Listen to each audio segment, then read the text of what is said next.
What happens when you take two unlocked IFS Overland vehicles built for remote touring on one of northern Colorado's most challenging tracks, Kelly Flats? Oh. This one goes about as well as you'd expect. We push the limits of both ourselves and our trucks on this trip. Sit down, grab something cold. This is built for adventure.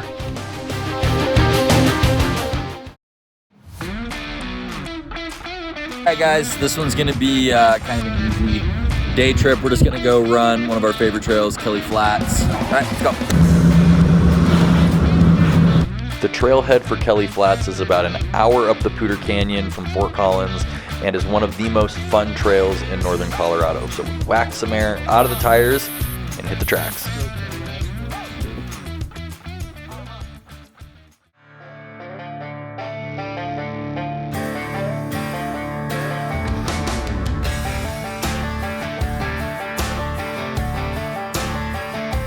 The trail starts off with a little climb through a small rock garden. If your truck cannot make it through here, turn around because the next challenge, the gatekeeper, is what you'll expect for the rest of the day. You're gonna go to the right? Oh yeah. I'm gonna go up through there. We'll see what happens. The gatekeeper is a build your own adventure obstacle with multiple lines that you can take. The easiest being if you go left of the juniper tree, the bonus line is to the right.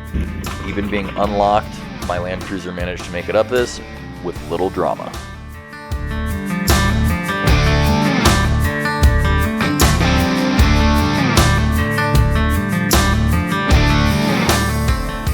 The driver up here, and then just, yeah, don't lift a wheel or chili dog it. Wait, like I just about did. Next up was Gary and the big Montero.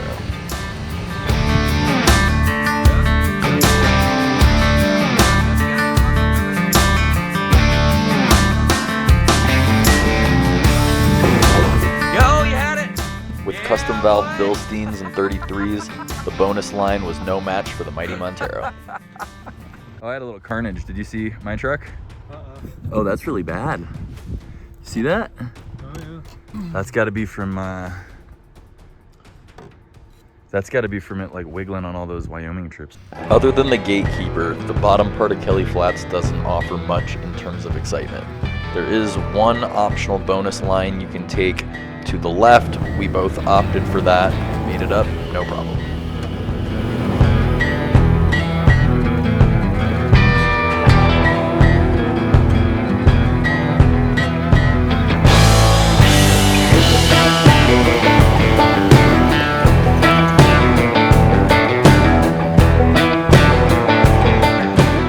Before too long, we'd made it to the main attraction of Kelly Flats, the infamous Heart Attack Hill.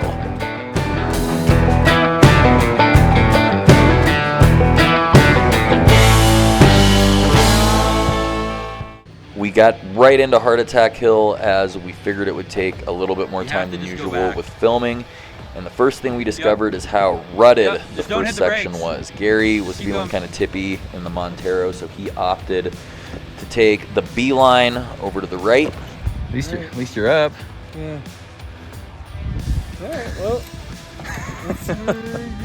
put your money where the mouth is, huh? The Land Cruiser was next, and with bigger tires and a wider track, I was pretty confident we'd get up this no problem.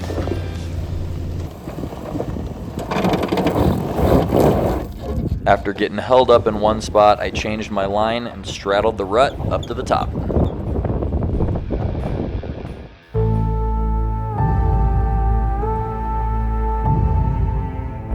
As we start to crawl out of the canyon, we're reminded of why this is called Heart Attack Hill. The next obstacle is an off-camber turn that doesn't look like bunch at first, but has dire consequence if you get it wrong. All right, now turn more towards me. Yep. Yep. Yeah, boy! That was sketchy. Holy crap. I didn't know like that. Off-camber stuff is not for me. Oh, I really hope that it's not that bad up there. There's a pinch that you have to go through here. that is just like wildly off camber and gross. Right through there. It doesn't look like much on camera, but if you chili dog it, you go down there, and obviously we don't want to do that, so here we go.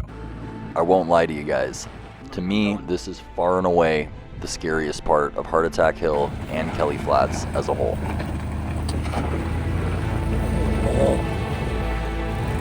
Not impressed, bro.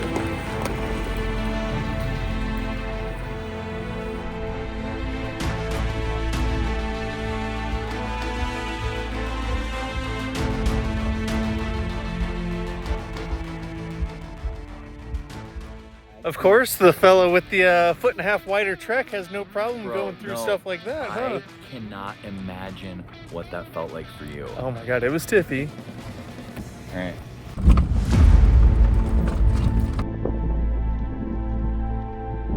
We reached the point of no return, where the trail becomes too steep and narrow to turn around safely to go back the other way.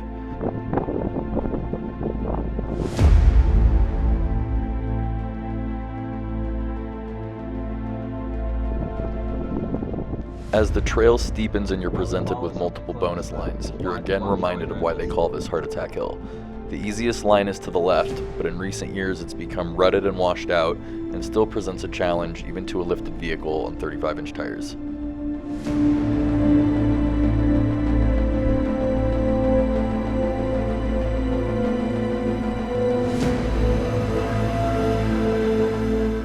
The key to a smooth drive here is a combination of momentum and throttle control, keeping just enough speed to push yourself over the steps, ledges, and ruts while still maintaining control of the vehicle.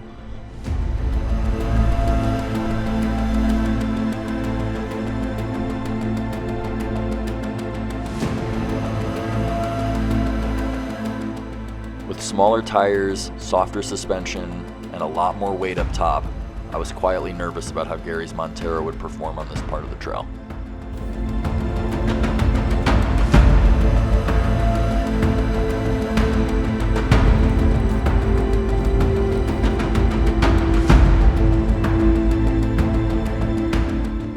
While trying to spot Gary through, I had him turn in a little bit too early, and he didn't have the speed to carry it over the rock step on the right side of the pinch. This really gnarly pinch. It's way more rutted than the last time we were here. So we got a max track there, max track here. We're gonna try to get Gary up and then avoid that big hole there. That's an IFS killer.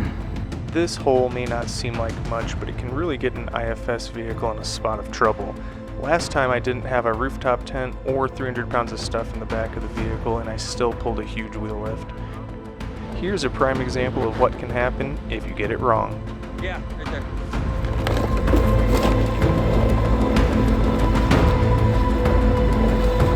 Oh.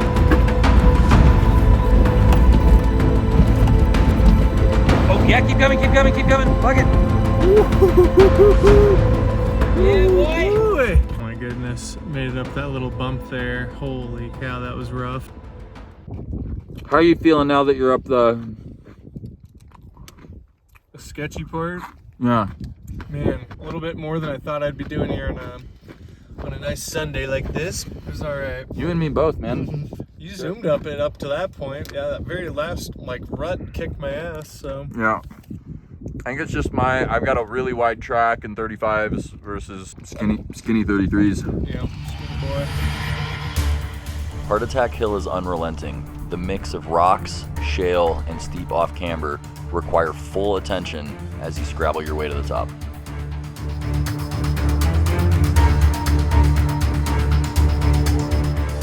There are many off-camber sections like this that require you to simply focus on the trail in front of you and not look at the massive drop-off to your left.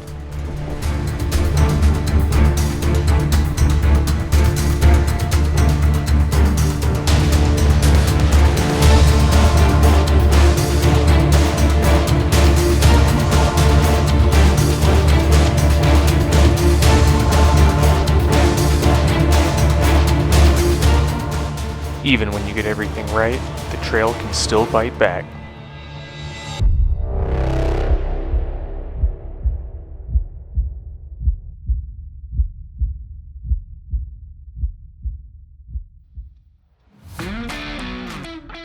We put the cameras down to reset Gary and get him through this little off-camber rut that was catching the Montero out.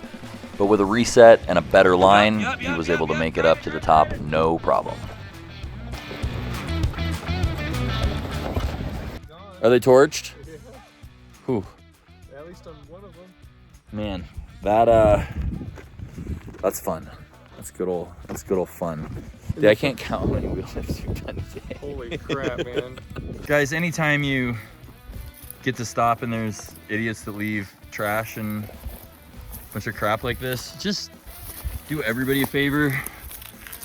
Pick this crap up. Yeah. Some real winners up here. Sunglasses, come on.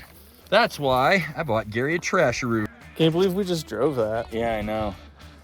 Yeah, I don't think we're like hardcore four-wheel drive guys anymore. I mean, Definitely not. That was fun, but that put the wind at me. For sure. I also think it's a lot harder than it was the last time. 3 or 4 years ago. Yeah. Yeah, this is super washed out. 4 years ago. A lot of these like that were just little bump steps are like full-on like off-camber rock steps. Used to be if you stuck coming up to the left, that line was really easy, but I mean there's spots now where it almost looks like the right sides. Like right here. I mean that looks way easier than what we just drove. But all right, we got about 30 more yards to go, so Let's get to it. let's get to it.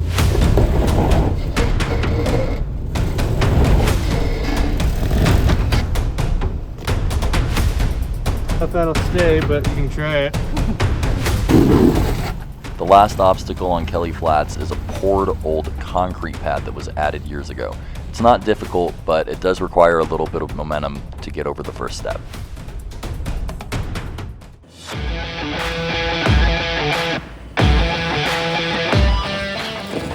Finally, we were up.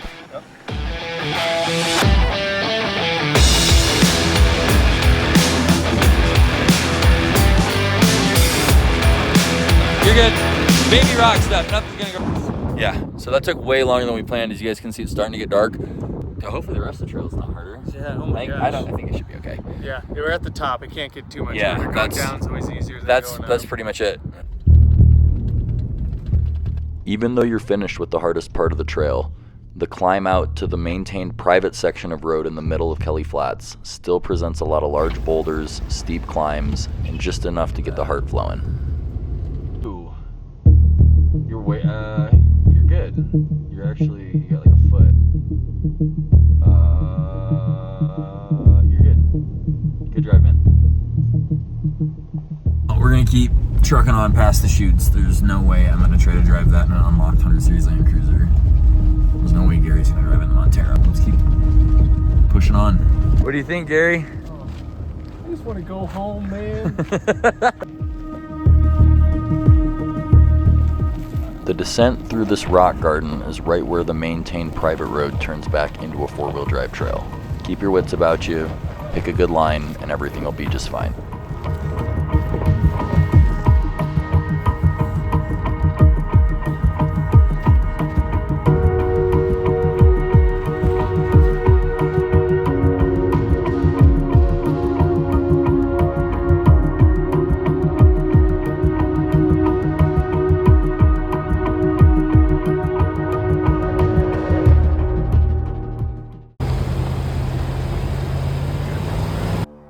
With darkness falling quickly upon us, we tried to make up as much time as we could between obstacles so we could get off the trail and still be able to get some sleep for work the next day.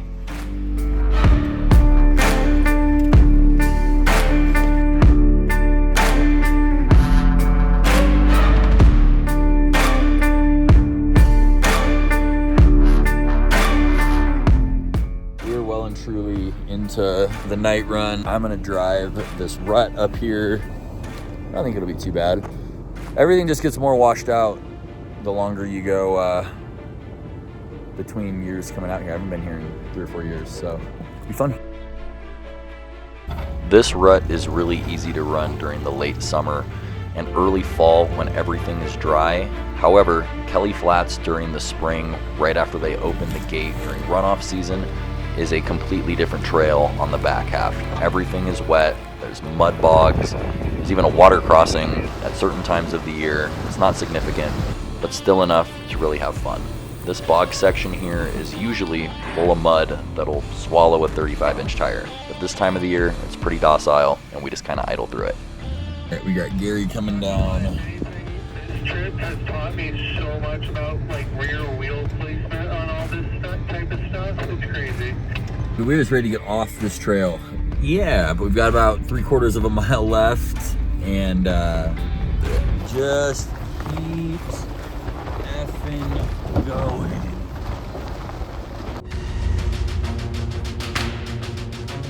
Just when I thought we were out of the woods, I forgot that there is a very steep off-camber switchback that you have to do. The Land Cruiser flexed through this no problem. Gary's truck, being a little bit more tippy, required a more delicate line, but ultimately he was able to get down, no problem. Keep coming straight. Do a wheel lift in the back. Yeah, our both fronts are down. Lean out a little bit. Yep. There you go. Good drive, bro. You knew when to just like go. Yeah. After snaking around one more switchback, finally we made it to the end of the trail. We made it!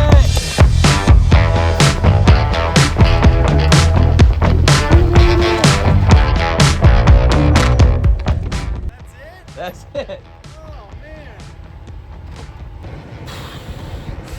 That, Wow. yeah, dude, that, I don't know, that trail is way worse than I remember it being. First time we did that was like, what, 3 years ago or something? It was the first spring they opened it after the Cameron Pass fire, and there was a lot of spots that were graded that were just torn up. That trail's getting a lot more use now, especially Heart Attack Hill was like, yeah, kind of sketchy. 0% chance of us doing the sheets, by the way. Yeah. 0%. No. Yeah. Absolutely No. zero. No. Nope, I know my place. But for a couple Overland bros that just go fishing, usually tow a boat, thought we did all right. It wasn't bad. No one broke anything, no one freaked out, but that was cool. That was cool. If you guys want to see us do more stuff like this, let us know. Cool. It's a good reminder of like what your truck can do, and it's fun to drive tracks that require your full attention while you're doing it. So that's it for today. What's that light that just turned on? Did you see that? Yeah, I did. All right. Well, okay. On that note, let's get the hell out of here. All right, peace. Yeah.